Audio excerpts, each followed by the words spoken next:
Hello and welcome back. I'm hoping that you've managed to navigate some of the difficulties and rewards of the early years of parental and romantic life together, and perhaps a new brother or sister has joined your first child. You may now find yourselves at a stage where your first child's school friends and siblings begin to shape some of your family's daily schedules. The children are now in what we describe loosely as middle stage parenting, where at least one of your children is aged 7 to 12 years old.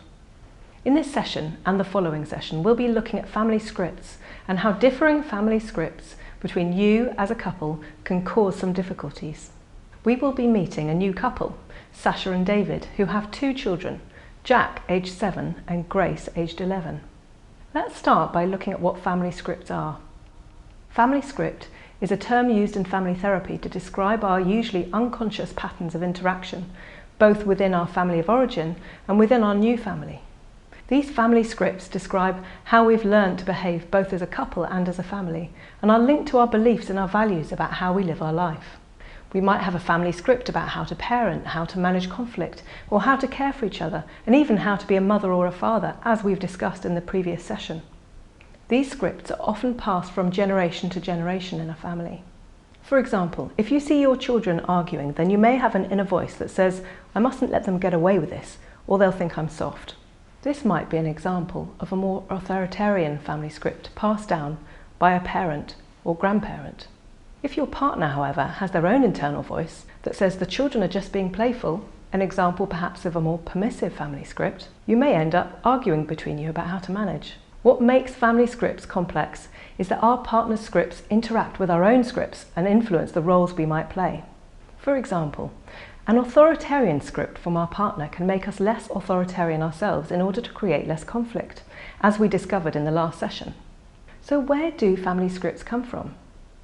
These family scripts derive from our family of origin as we grew up, but also from our culture and the wider community.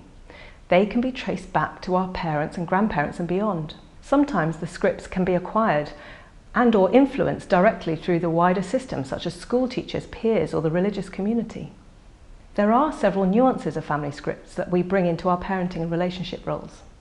For example, a corrective script is one in which the individual has decided not to repeat the scripts and experiences that they were exposed to as a child or a teenager.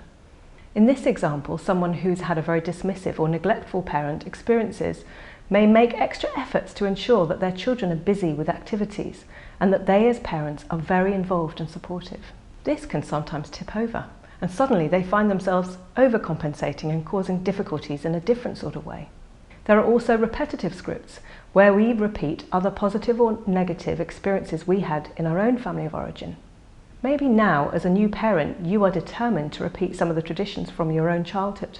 Equally, you may think to yourself that you do not want to ever turn into your mum or your dad and repeat the ways in which they cared for you. By not recognising how these scripts operate and influence our relationship to others, we can sometimes end up with conflict and misunderstanding. Take the great example of the family meal.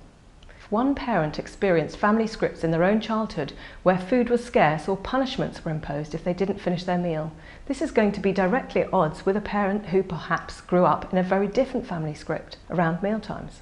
If you imagine these 2 parents sitting at a table together and then their small child refuses to finish their dinner, you can see that the meaning behind not finishing dinner could be very different for each parent, subsequently leading to quite different responses. Not only might these parents argue about whether it was okay for their child not to finish their dinner, but they may also feel hurt and misunderstood that their partner has such a different approach. In this session, we've looked at family scripts and describe some of the ways these inner inherited dialogues can create conflict between you and your partner.